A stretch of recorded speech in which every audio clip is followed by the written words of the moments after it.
નિહાળવાની સકારાત્મક દ્રષ્ટિ બને છે પિતા।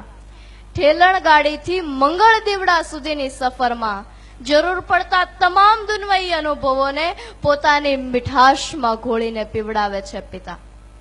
અને માટે જ એક પુત્રીની નજરે હંમેશા પરિવાર માટે ધબકતા એક હૃદયને ઈશ્વરે જેમાં છુપાવીને રાખ્યું છે ને એ પવિત્ર દેહ એટલે પિતા। સ્વજન માટે સ્વની આહુતિ એ પિતા પદનું પ્રથમ ચરણ અને સંતાનોનું સર્વથા કલ્યાણ એ પિતા પદના સુખનું અંતિમ સોપાન છે।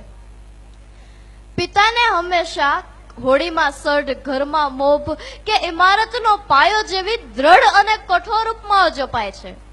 શા માટે? કારણ કે પ્રકૃતિની જે હૂંફ બીજમાંથી કૂંપળને બહાર લઈ આવે છે એ માં છે, પરંતુ જે ઋતુઓ આ કૂંપળને વિશાળ વટવૃક્ષમાં ફેરવે છે એ ટાઢ તાપ વરસાદ પિતા છે। અને એ પણ કેવી અનોખી અદામાં। ખબર જ હોય કે અડધો જ રોટલો છે, પોતે ન જમ્યું હોય અને તોય તું જ જમી લે કહીને આપણને જમાડી દે તો એ માં જ હોય, પરંતુ પોતે ન જમ્યું હોય અને તોય બેફિકરાઈથી કહી દે કે મેં તો બહુ જમ્યું, હવે જે છે તું જમી લે, અને આપણને ખબર ન પડે કે ભૂખ્યા છે એ પિતા જ હોય।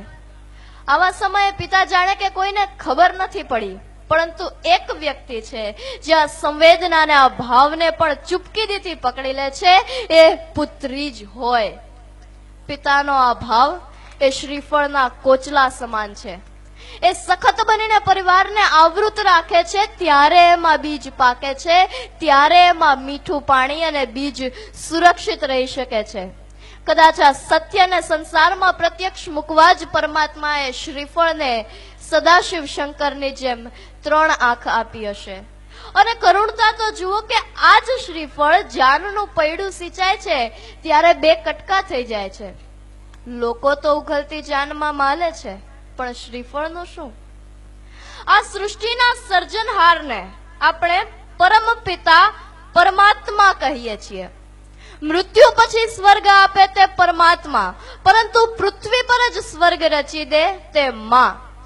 તેવી જ રીતે જે માગો એ આપે એ પરમ પિતા, પરંતુ કશું જ ન માગો અને છતાં બધું જ આપે એ પિતા। આપણી સૃષ્ટિના સર્જનહાર છે આપણા માતા પિતા। પરમ પિતા પરમાત્માનું શાશ્વત, પુરાતન, નિત્ય અને સનાતન સ્વરૂપ એટલે માતા પિતા।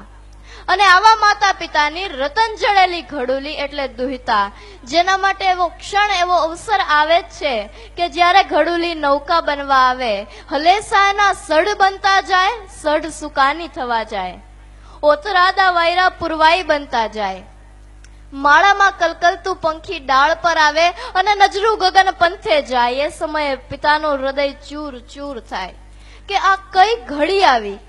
આંગણામાં ખીલેલા ફૂલની ફોરમ આમ વેરાઈ જશે, પણ એક ફૂલનો પછી એને અવાજ સંભળાય। એ ફૂલ પોતાની મહેકને કહેતું હોય કે મારી મહેક, મારી દીકરી, તારે ક્યાંય જવાનું નથી, હું તને મારી પાસે જ રાખીશ। મહેકને રોકી રાખવા એણે પાંખડીઓની કોમળ દિવાલ રચી, પણ એ સુવાસને રોકી ન શકી। એ તો દિવાલ ભેદીને બહાર નીકળી, પવન પર સવાર થઈને ચાલી। ફૂલનું મન માથું વીંજી, હાથ વીંજી કહેતું રહ્યું, મારી સુવાસ, મારી દીકરી, તું પાછી આવ, તારે ક્યાંય જવાનું નથી, હું તને ખૂબ સાચવીશ। પણ મહેક પાછી ન ફરી, પરંતુ એનો જવાબ પવને આપ્યો કે અરે ભાઈ ફૂલ, આજે